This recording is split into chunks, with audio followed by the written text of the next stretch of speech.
ولا تحسبن الذين قتلوا في سبيل الله أمواتا بل أحياء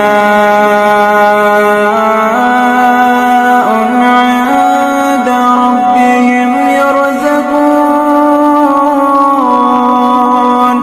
بل أحياء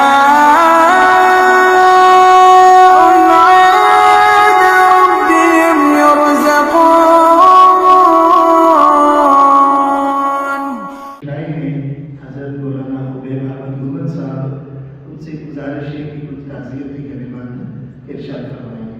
نحمده ونصلي ونسلم على رسوله الكريم اما بعد فاعوذ بالله من الشيطان الرجيم بسم الله الرحمن الرحيم قالوا انا لله وانا اليه راجعون. وہ لوگ جنہوں نے خون دے کر پھولوں کو رنگت بخشی ہے دو چار سے دنیا واقف ہے گمنام نہ جانے کتنے ہیں.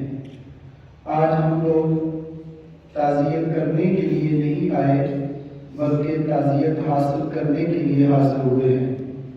چونکہ ہمارے بڑوں کی اولاد حضرت مولانا عبدالحق صاحب رحمۃ اللہ علیہ، حضرت کے بیٹے حضرت مولانا سمیع الحق صاحب شہید رحمۃ اللہ علیہ، حضرت کے بیٹے حضرت مولانا حامد الحق صاحب شہید رحمۃ اللہ علیہ، شہید ابن شہید کی شہادت پر افسوس بھی کیا جا سکتا ہے.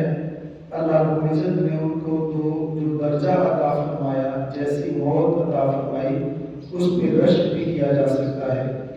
تو ہمارے جامعہ دارالمکانیہ ثانیہ دارالعلوم دیوبند کے نائب محتمم حضرت مولانا حامد الحق صاحب حقانی رحمۃ اللہ علیہ، اللہ پاک نے ان کو شہادت کا مرتبہ عطا فرمایا ہے. اور ہم اللہ کے دربار سے نا امید نہیں ہیں.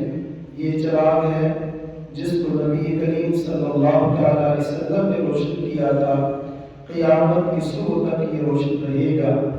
اس کو بجھانے والے خود ناکام ہو جائیں گے، خود بجھ جائیں گے. انشاءاللہ ہم لوگ صرف اپنے بھائی، اپنے شیخ، اپنے مرشد متکلم اسلام حضرت مولانا محمد الیاس محمد دامت برکاتہ کی طرف سے حضرات بڑے حضرات کی خدمت میں تعزیت کے لیے حاضر ہوئے ہیں. اللہ جل جلالہ جو حضرات دنیا سے چلے گئے، حضرت مولانا عبدالحق صاحب، حضرت مولانا سمیع الحق صاحب، حضرت مولانا حامد الحق صاحب، اللہ جل جلالہ ان کی تمام خدمات کو قبول فرمائے. اور عثمانگان حضرت کی اولاد، حضرت کے بھائی، حضرت کے چچا اور تمام لوگوں کے اساتذہ کرام کو صبر جمیل عطا فرمائے.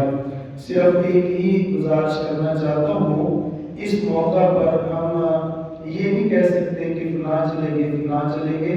انہوں نے ہمارے لیے ایک راستہ چھوڑا ہے.